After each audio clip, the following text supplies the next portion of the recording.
What is a whole food, plant-based diet, and how can it benefit you?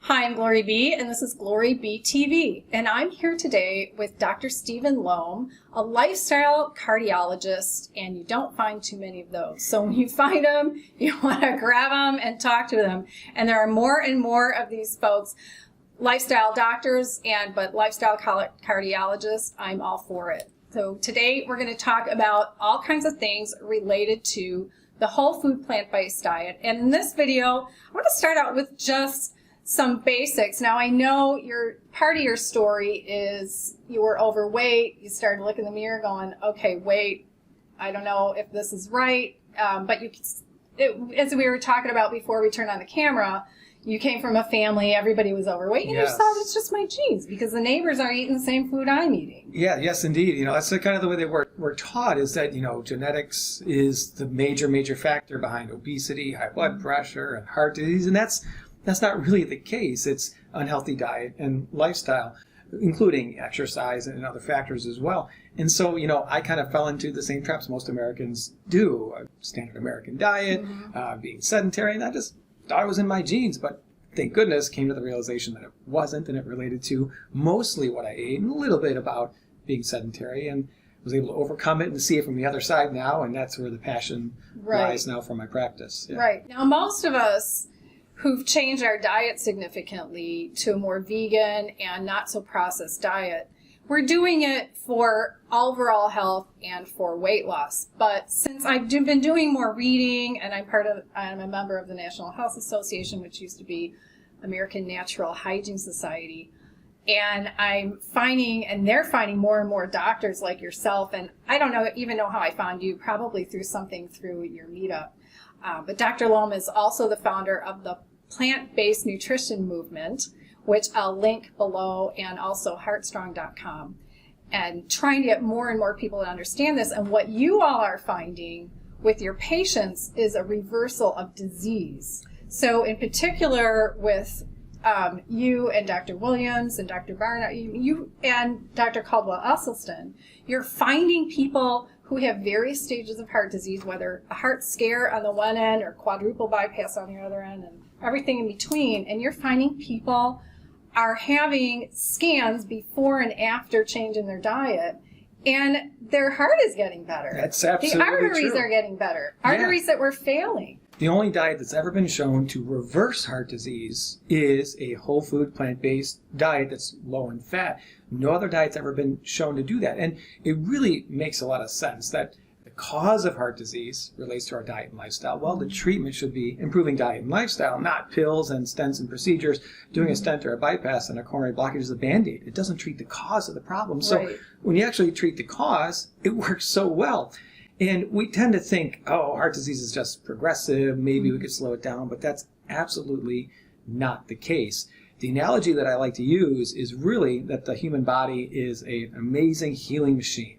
And if you just take away the thing that's causing the harm, it heals up. And the harm to our arteries is mostly what we eat. Other things like tobacco play a role as well. But just remove the harmful products and the body heals itself. No different than if you cut your hand with a knife and you do nothing, it'll heal up. But if you keep cutting your hand with a knife 3 times a day, breakfast, lunch, and dinner, over and over again, it never heals. Just stop doing the damage to the arteries, and you can get reversal of heart disease and other vascular diseases as well. One of the examples of this was at the conference I met you at a couple weeks ago. One of the speakers was a woman who had a heart attack. Her family had moved to Texas at the time, and it was a single bypass that she had to have. Now, I didn't realize this, but sometimes they keep the old artery in place. They didn't take it away. Yeah, they always keep it in place. They keep it away. Yeah. Okay, I didn't know that. So then she learned about the whole food plant-based diet, changed her diet in a big way. Her husband said, great, I'm on board too. They ended up moving more locally, and then your colleague, Dr. Williams, became her cardiologist. And while she was speaking, she put up on the PowerPoint a statement from Dr. Williams saying, okay, we took a scan, and now your original artery is better, and your heart is using it and not using the bypass. Amazing. Yeah. I mean, the friend I brought had a triple bypass like 2 months ago, and I wanted her to hear you and Dr. Barnard and Dr. Williams and all the others who were speaking. And I mean, her mouth is dropping open. Yeah, it's amazing how you could actually reverse disease. Now, there's different degrees of reversal, different types, and some people can do it more than others. But the most powerful research was actually done by Dr. Dean Ornish, published in 1990, called the Lifestyle Heart Trial. Yeah. And it was a great randomized controlled trial. And it's, it just blows my mind away. At that point in time, we had a cure for heart disease. We had a cure for vascular disease. But nothing happened.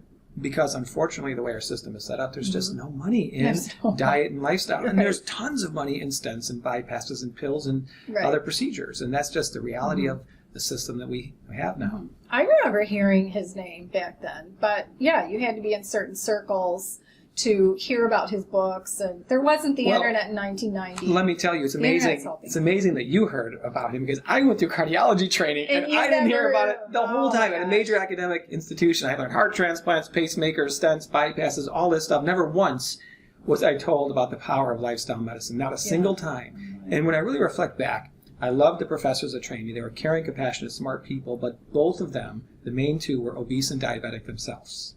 So they never talk to their patients about diet and lifestyle. They weren't doing it themselves. It's like a smoking cardiologist telling a patient to stop smoking. They're not going to. They used to. Yeah. So not only heart disease, but type 2 diabetes and high blood pressure. And I recently read about an MD who took a nap one day. It's in the recent National Health Association article. And I can't remember her name. I'm sorry. I'll put it on the screen when I remember it when I'm editing the video. But she took a nap. She woke up and she couldn't move her legs and was rushed into an MRI and found out she had MS. So for several years, the MS got worse. She's on a cane. She's walking with a walker. She's exhausted. And then she heard about the diet. So she started researching. What have I got to lose? Changed her diet. Well, today she's fine. Yeah, absolutely. Those are common stories. Fine. Yeah, those are common stories. So MS. Yeah. So there are plenty of autoimmune diseases. Yeah, lupus, rheumatoid arthritis, multiple sclerosis. Even people talk about fibromyalgia and such. It's amazing that, those diseases are actually frequently caused by our dietary factors. And so again, the treatment should be improving the diet. Something's causing the immune system to attack your body. Well, why not figure out what that thing is and get rid of it? Instead, the typical Western medicine approach is let's give these major expensive medications to knock your immune system down, not doing anything to remove the thing that's triggering the immune response in the first place. It doesn't make any sense, but it makes a lot of money for the drug companies. Yeah. Right. Yeah. So tell me how the whole food plant-based diet can affect brain health. So, brain health is a super important thing. It's one thing to die of a heart attack or get cancer and such, but man, when you lose your brain, you lose everything. So it's a big deal. Yeah. A very, very large majority of Alzheimer's and another big type of brain issue called vascular dementia does relate to diet and lifestyle. And so keeping the arteries open and clean and healthy, not letting them clog up with cholesterol, can help keep good blood flow to the brain and prevent cognitive decline, dementia with aging. And speaking of Dean Ornish, he did all the research on heart disease. He's currently doing a huge randomized controlled trial of early stage Alzheimer's, and preliminary data, he says, is looking very positive that hopefully they're going to show reversal of early stage dementia, Alzheimer's dementia, through plant-based diets. And so keeping the arteries and the blood flow healthy is crucial to overall brain health. That's the most important thing. Yeah. My sister-in-law's dad was having memory loss, and his wife died suddenly earlier this year, and then they put him in a facility where, it was actually very nice. But when I would go to visit him, I was amazed at the number of people there who were under 70, easily under 70. And they weren't like him where they just had memory loss. They didn't make any sense. Yeah, it's very sad. A lot of it relates to stroke. When people have strokes, they lose a lot of their ability to speak and such. And stroke, the thing that causes stroke is artery clogging with cholesterol of the brain arteries, right? Just like heart disease is cholesterol clogging of the heart arteries. So it's the same process, just a different location. Right. And we know heart disease is almost 100% preventable. That means stroke is almost 100% preventable. And it's really sad that we haven't done more about this. Yeah. Now, how have you learned how this is positively affected people as they become senior citizens, as they become elderly, and the plant-based, whole food people of that age, they're taking no meds, but their friends are. have you been in it long enough to see some people reach that age, or have you? Well, so I've been doing the plant-based nutrition, lifestyle medicine, which American Council of Lifestyle Medicine is all plant-based, for about 4 years or so. So I can't say that I have a lot of people that are in their 80s and 90s. I have quite a few in their 70s that have lost weight, reversed their diabetes and heart disease. My father's a good example. He was 74 years old. He lost nearly 100 pounds, reversed his diabetes and high blood pressure. And yeah, it's true that, a lot of their friends will be out there on medications or needing surgeries and procedures. Honestly, Dr. Ellsworth, who was a retired heart surgeon, I believe he was 103 or 104 when he passed away recently. He was 100% plant-based for like 40 or 50 years, mowing his lawn at the age of 103. Oh, you showed that on one of your videos. Yeah, it was crazy. Okay. It's crazy how good he could be. And he's like, I know I'm never going to have a heart attack. That's not what's going to get me. But to think that he's probably outlived all of his friends, and if he does go out, everybody's got their pill bottles and he doesn't. Yeah, it's really it's got to play a toll on people. It's got to be difficult. But it's individually you have to advocate for your own health. You have the most control of your own health, and this is the way to do it. And so more and more people are really seeing a light and making those changes. Yeah, and I want to be one of those people, getting to that point and not taking any meds. How do you respond to this when people say, well, I have high blood pressure, or fill in the blank, type 2 diabetes, heart disease, because it runs in my family, it's in my genes? What do you say to that? And that's a common thing that people think and say, and it really is truly a myth, because we think about genes. There's two different types of genes. Genes you can control and genes you can't. You can't control eye color, hair color, skin color. Those you have no control. But genes for obesity, diabetes, high blood pressure, heart disease, you can control those genes. That what we say is the genes might load the gun, but your diet and your lifestyle pulls the trigger. So if it's in your family, you got a loaded gun, but you don't want to pull that trigger, right? And how do you not pull that trigger? Eat a predominantly or exclusively plant-based diet, stay active, stay thin, don't smoke cigarettes. And me, growing up, my parents were almost 300 pounds. My sister was 450 pounds in high school. I reached 260 pounds, and I thought, hey, it's genetic obesity, right? The saying is diabetes, heart disease, obesity doesn't run in my family. Nobody runs in my family, meaning nobody exercises. So we just kind of thought we're lazy, and in order for us to lose weight, we got to go out and start running marathons or being like crazy physically active. When that's not true. It was the food. It was the food the whole time, and all we had to do is just change our diets away from that standard American diet. And granted, our neighbors could tolerate the standard American diet and stay thin, but we couldn't. So it is true that genes might load that gun, but you have control over those genes. And if you do the right things, you never have to have the heart disease like your dad did, or your uncle, or whoever. You have the most control, which is nice. It's empowering, right? That people say, listen, I could do this. I could take care of this myself, and I don't need to get all the diseases that everybody else in my family gets. Right, and it's not like you have to shell out a lot of money. No, you're saving money. You're saving money on the meat. You're saving money on food, because beans and potatoes and frozen vegetables are super cheap. You're saving money on the medications, and certainly open heart bypass surgery is $100,000 per surgery.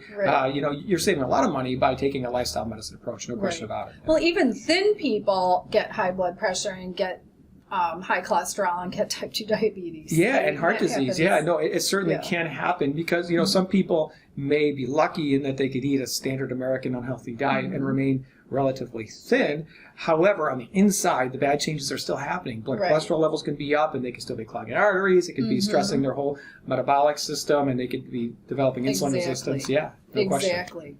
Now, answer this question, too. Where do you get your protein? I get that question a lot. So usually when people say, where do you get your protein if you're eating a plant-based diet? I say, well, first of all, a lot of people don't realize how much protein they really need. The female needs 46 grams a day, a male 56 grams a day, and that's not a lot. All plants have protein. And you think about animals, where did the animal get the protein from, right?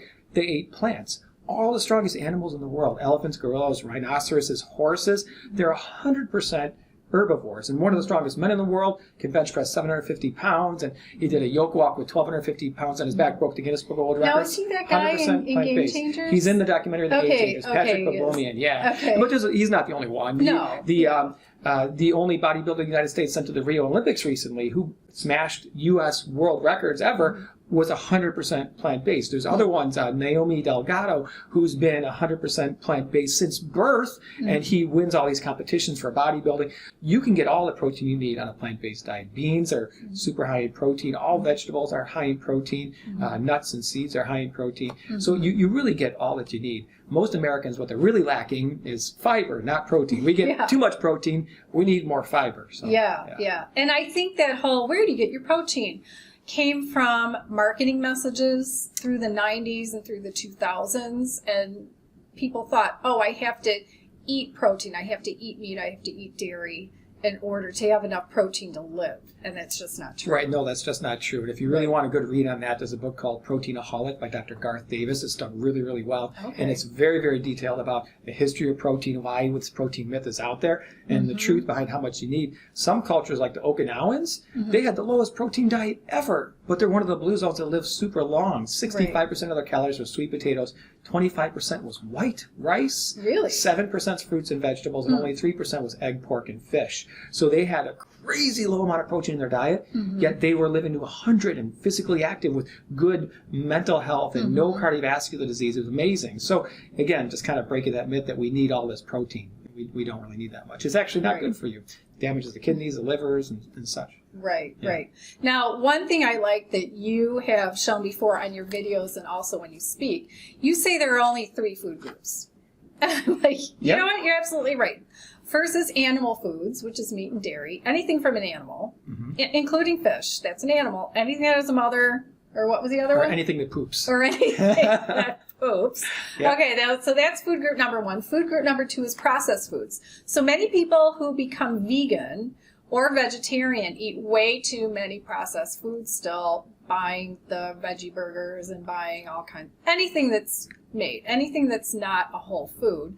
And then the third is whole plant foods. That's the third group. That's right. It keeps it nice and simple. Animal-based foods, plant-based foods, and processed foods. In the processed food category, though, it's important to say that we include white flour, like white bread. The whiter the bread, the sooner you're dead, is what they always say. And it includes sugar, which is a refined carbohydrate, the bad refined carbohydrates, and all oils are considered processed. Even olive oil, highly processed. 43 olives, squeeze all the fat out, you get 1 tablespoon of olive oil.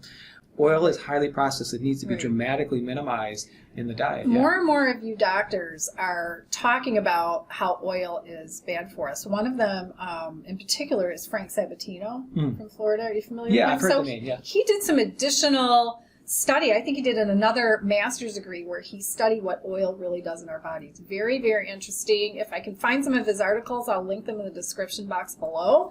But the other thing that a lot of you are doing in the whole food plant-based is in your cooking and in your eating, it's called no SOS. So it's no added salt, oil, or sugar to your diet. And, you think, well, what am I going to do for salad dressing? So anytime I, get a cookbook, and I'll link one below that's from Kathy Fisher. She has a whole chapter on salad dressing that's oil-free. She has a whole 2 pages of all kinds of ingredients you just throw in the blender, like pick a few, throw them in the blender and blend them up. Anne and Jane Esselstyn recently came out with a cookbook, whole bunch of oil-free dressings. They inspired me so much. One day this week, I just peeled a clementine, threw it in the blender, put in some balsamic vinegar, and there was one other ingredient I put in there and blended it up, and it was delicious. Yeah, it's great. Vinegars are great, and they're oil-free, and they're super healthy. It makes a lot of sense from a calorie density perspective. There's tons of calories in oil, which is pure fat. It's highly processed. Oil's only actually been in the human diet for about 2,000 years. Wow. And we've evolved over tens of millions of years, technically.